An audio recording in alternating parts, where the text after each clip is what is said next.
In the mysterious world of Poppy Playtime, there is an abandoned toy factory that a tragic story happened in. A factory that once was full with life of kids and so many memories is now just an empty one. And if you explore this place, you may think it's just full of broken machines and old toys.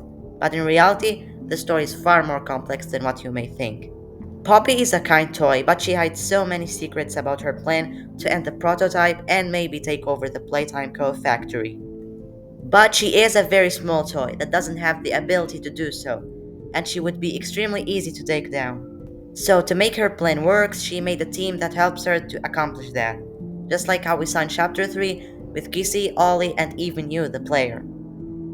And in today's video, I'm gonna talk about the toy that used to help Poppy in the past, but it fell right to the hands of Catnap that prisoned it in a horrible way. So, what's the story of Dogday and what happened to his other friends? And what is his relation with Catnap and Prototype?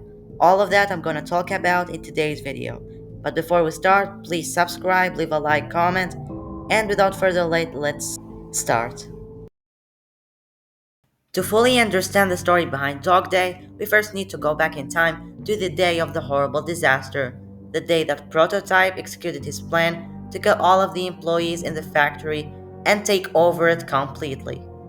That day, Prototype told Catnap to kill everyone that is against his plan.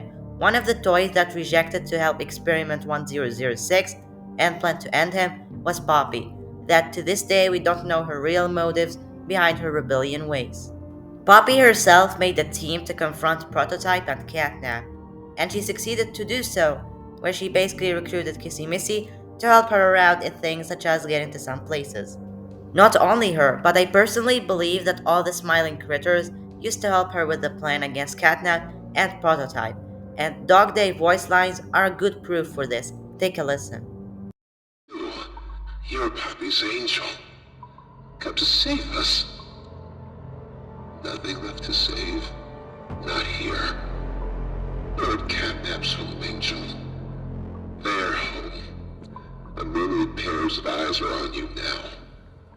Watching, waiting, hungry. They want nothing more than to crawl beneath your skin and eat away at you bit by little bit. Fill what feels empty inside themselves. That thing, Catnap, the Prototype is his god, and this is what he does to heretics. These little toys follow Catnap to avoid that very fate, and in return, they are fed.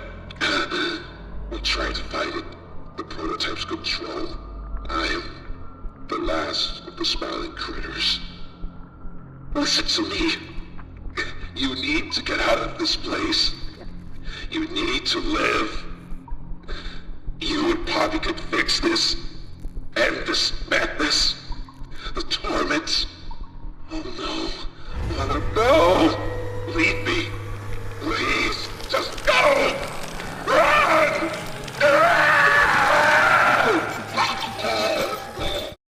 So, pretty much the smiling critters refused to help the Experiment 1006 in the hour of joy, and decided to join Poppy so they defeat the terrible monster, and when Prototype knew this, he ordered Catnap, which is the strongest one of the smiling critters, to kill all of them, one by one, in a horrible way.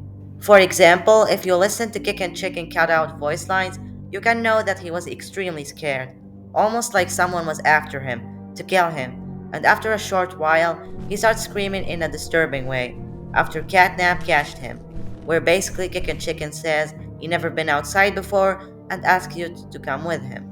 And the word outside could mean to exit Playcare to go to the main area where the monsters killed everyone. Hey, I'm Chicken Chicken! Wanna go outside and hang out? It's looking pretty bad outside! I've never been outside before. Will you come with me? I'm scared. Here, follow me. I'll step out first.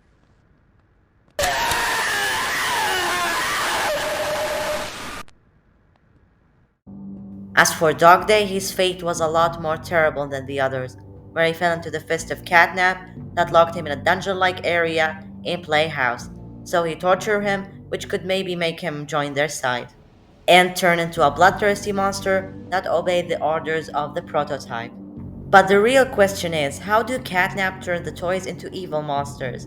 To answer that, there's three theories. First one is that he uses these smiling critters from small plushies that gets inside the giant toy's body to control them. And if you look closely, you can see that there's many of them that each know its rule when being inside Dogday body. There's who control arms, head, and what's really scary is that one of them actually entered from Dogday empty eye sockets.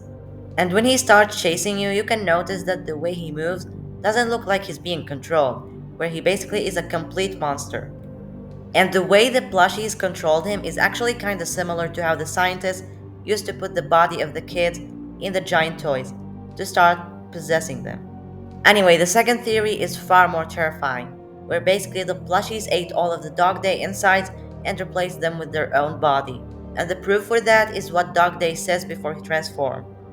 Basically, he tells us they were watching us, waiting for the perfect chance to get inside our body and eat our insides, then take control. What is really sad is that we saw that Dogday himself suffered the pain of that process. But you may ask, why are these toys doing all of this? The answer is simple. They are scared of Catnap and Experiment 1006 that kills everyone who disobeys them. The third theory is that Catnap uses these plushies as minions that helps him spreading the control of the prototype, where basically if one of the toys refused to obey him and prototype, he just make the plushies control them and force them to obey. And this was it for Dog Day Story. I hope you enjoyed. If so, please subscribe since it helps me out so much. Leave a like, comment your personal thoughts and theories about Dog Day, and see you guys next time. Stay safe.